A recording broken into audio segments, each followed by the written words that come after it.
So they say you should never meet your heroes, but this mini interview is proof that sometimes you absolutely should. At 20 minutes, this is more of a bonus blether than a tidbit, or rather a double tidbit. But I didn't want to cut this any shorter because there's so much in this conversation with the legendary Laura Belbin. It's literally all of the emotions, laughing, crying, and crying, laughing. So do be warned. We cover some really sensitive topics. So before listening, please have a read of the description, where you'll also see a link to reach out for free and immediate support. There's also loads of swearing, absolutely loads. This total legend tells it like it is, in the name of shame eradication and solidarity. Enjoy. Tidbits! Honestly, I just love everything that you do. I think there is so much power in what you do. It's empowering what you do. And then I saw that your new tour is called Too Much. Yes. And the first tour I did was called the Too Much Tour. No. And I was like, I am sorry. We are cut from the same bit of cloth here. You're the OG. I'm the fucking copycat here. No, there's no copycat. I think we can just agree that there is a certain type of person that comes with a Too Much label. Oh, yeah. And owning that is empowering for all. I think it's amazing. So I know that you've talked a lot in your books and on your platform about this kind of feeling that so many of us share, which is being labeled too much, feeling too much, but then at the same time also feeling not enough. So why don't I set a timer for 10 minutes and see what pearls pour out of you, if you're happy with that? Yeah, absolutely. Let's give this a bash and see where we end up. I take things on. It could be anywhere. I take things on such a fucking tangent that there is no guarantees that after 10 minutes where the fuck will end up. Let's see. Right, start the timer. Go. So the reason, and I really love the fact, actually, it's almost like I've written a bit at the end of my show. And I'm in two minds about whether I keep it because it's actually a bit deep and it's a bit personal about this.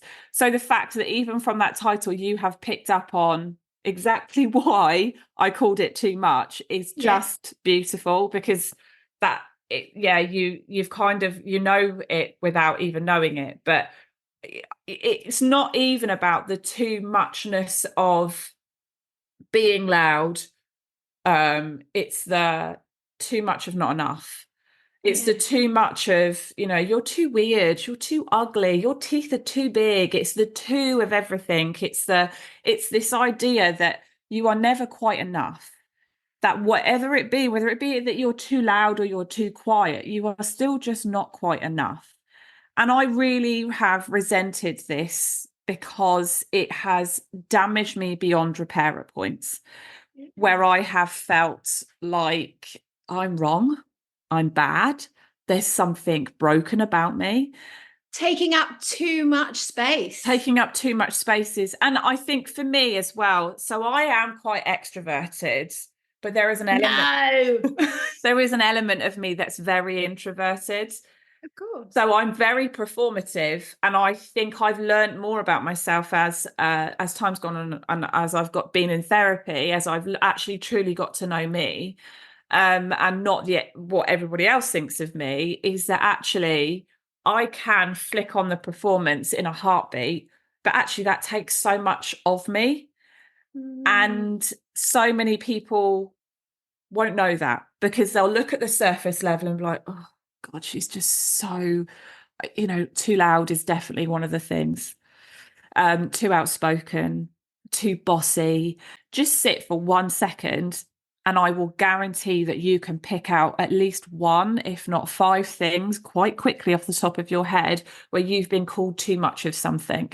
And it might not necessarily be the too loudness. It could be that you're too overweight. It could be too sensitive. Too sensitive. Yeah, like all of these words are so fucking negative, and they have had such a massive negative impact on my life because it has made me believe that fundamentally I'm just broken and that there's something horribly wrong with me.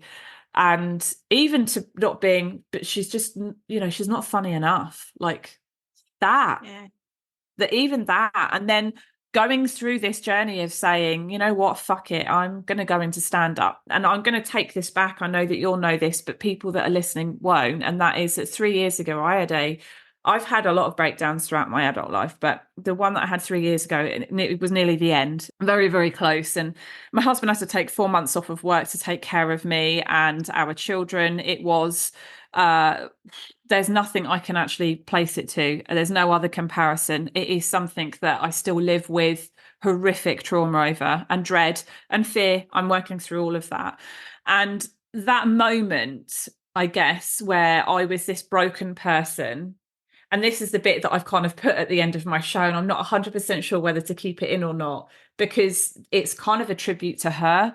And that is that I promised that version of me 3 years ago that if we ever got out of this alive, I'm going to get upset. I'm crying now. If we'd ever get out of this alive, we were going to promise ourselves that we would just live and enjoy it because we deserved it.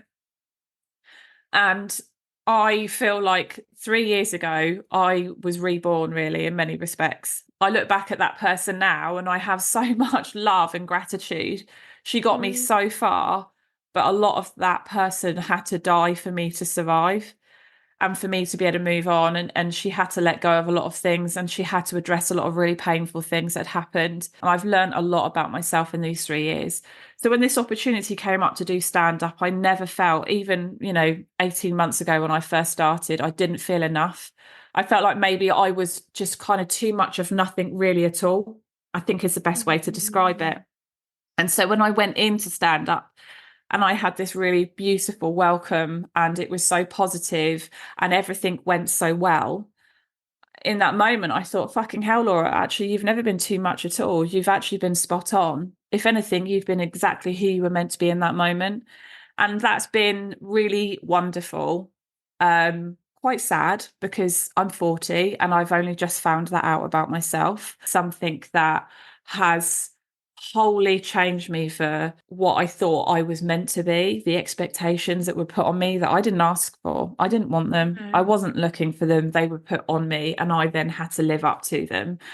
I write every show, and everything that I do comes from a deep, burning passion to translate on stage to other women to feel less alone and to feel less ashamed. We are all living this to some version. I see those women show up day to day, and the expectation, it could be that woman that shows up in the playground and she is always pristine and everything about her life is always showcased as perfect. And ultimately, I look at her now, whereas before I would have felt such envy and I would have thought, oh my God, how do I get there? I don't understand what I'm doing wrong. And now I look at her and I have a level of like silent respect for her, because I think, shit, something is so hard in your life that you have to hide all of it under this guise of perfection. Yeah. And I have high levels of perfectionism in me. It ain't with fucking housework, mate, and it ain't with personal appearance. But when I give something, I have to give 110%. So I set the bar fucking ridiculously high. So all these ideas around showing up as you are, and then you walk into that room and you've shown up at the best way that you possibly can be, and someone says that it's too much, it's too sensitive, it's too vulnerable, it's too ugly, it's too weird, it's too odd, it's too loud, it's too noisy. There are a million different words that can relate to that. So this show is paying homage to all of that. And it is such a personal thing for me, because it's almost like the biggest middle finger that I can give in the most comedic way to being like, fuck all of it. I'm going to talk about fucking everything. And I don't give a shit. I don't give a shit if someone says, oh, that's too much. No, I'm sorry, that's too much information. No, it's not.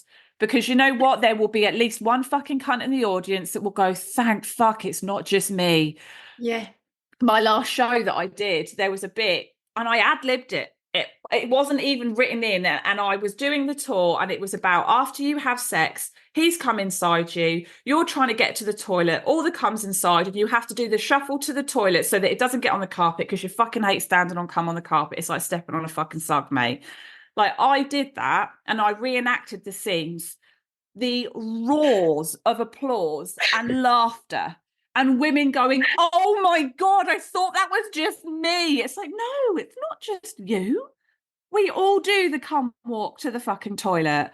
And then he stands in the corridor holding his like wobbly willy that's no longer erect anymore. And you're both looking at each other, and you're just waiting for the fucking cum plot to go out into the toilet with a bit of a fanny fart. Like, it's just so much our lives, isn't it? It's everybody's, but it's ugly, and it's not ugly, it's normal.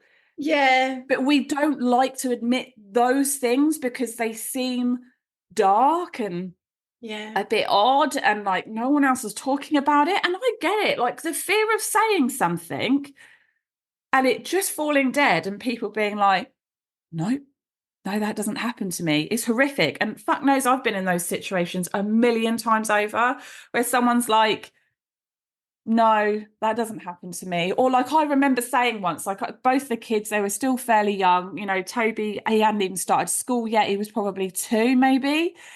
And I said about the fact sometimes I don't sleep with my husband from 1 month to the next. And the woman that I was speaking to said, oh no, I have sex with mine every night, and I have done for our whole 23-year marriage. I felt horrific. I was like, it still stayed with me.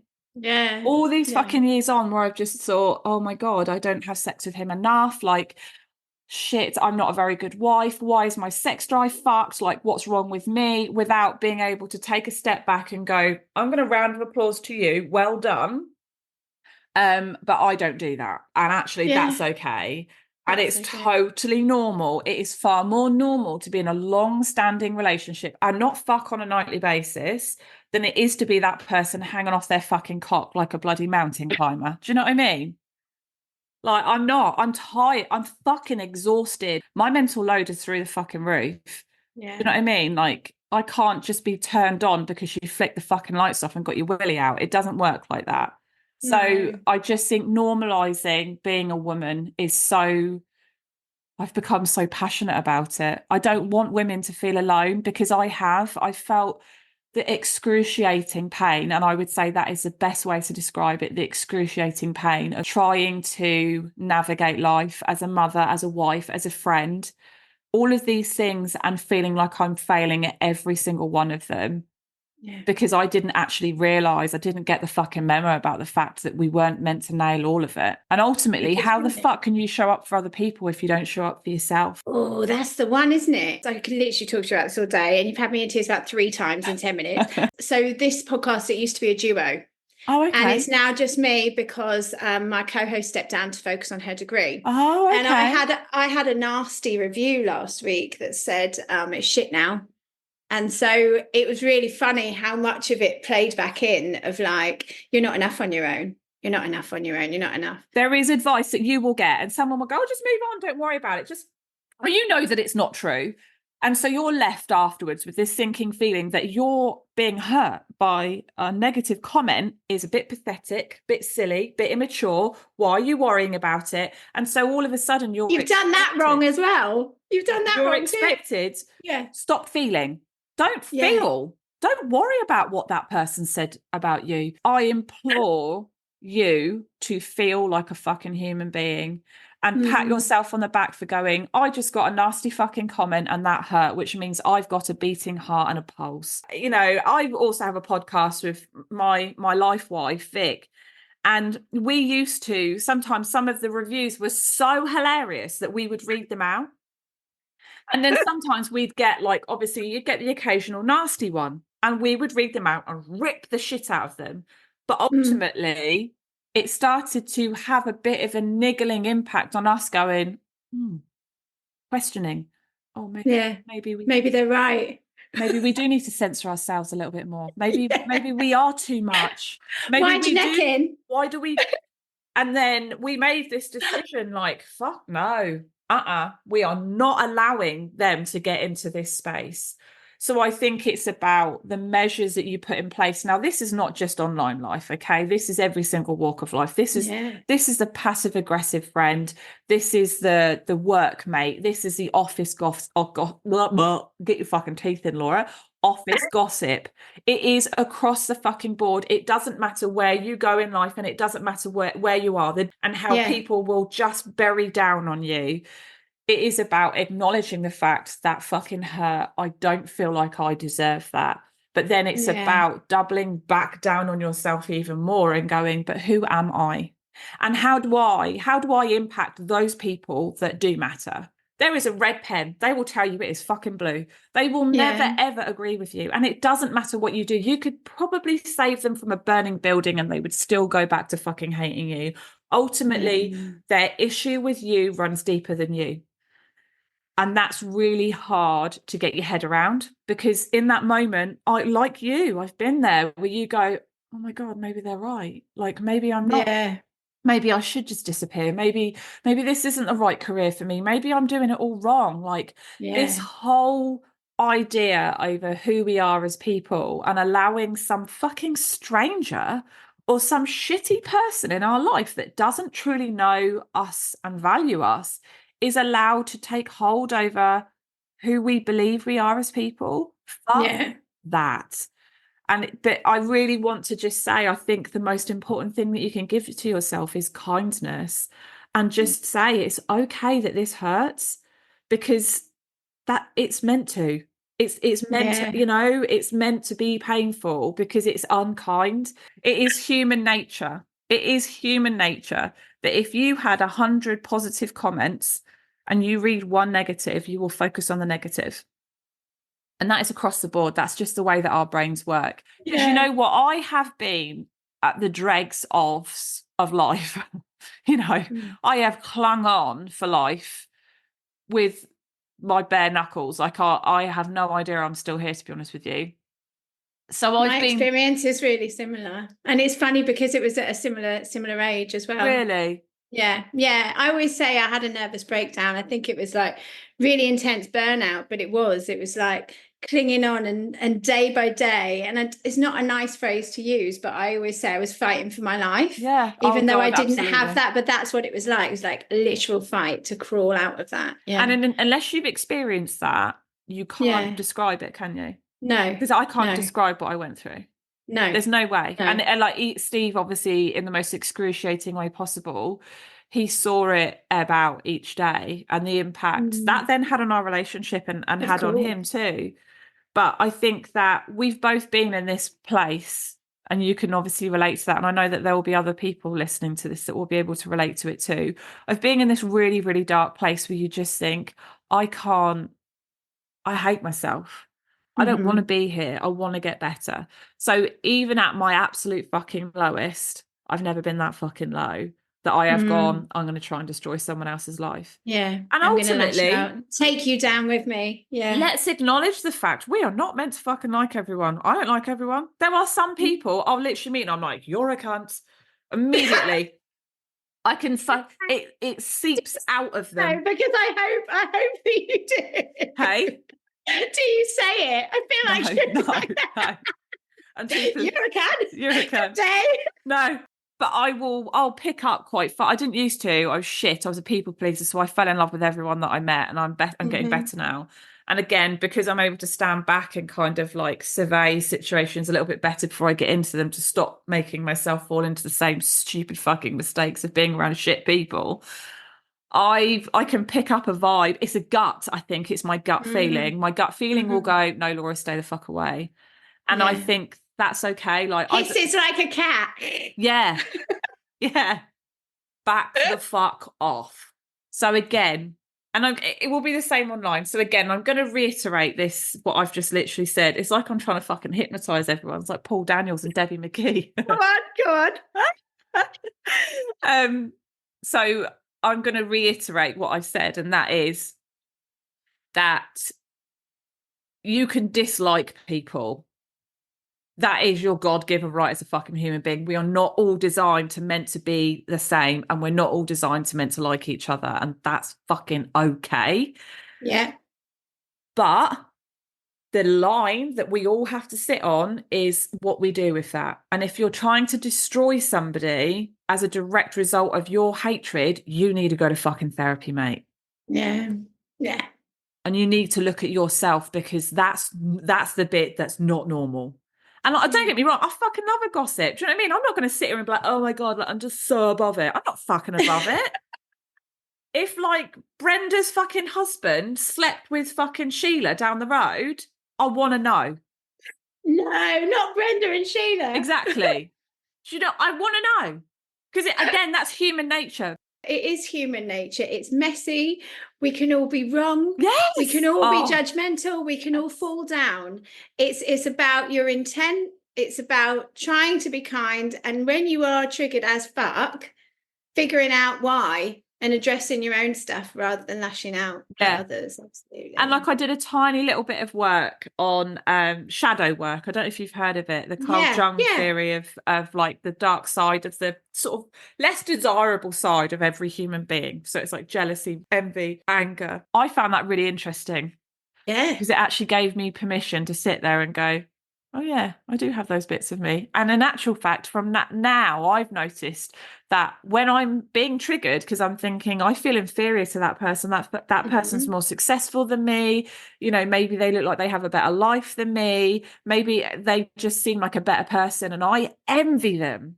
And I go, I envy you, so I'm going to step away. Because in actual fact, that's not your fault.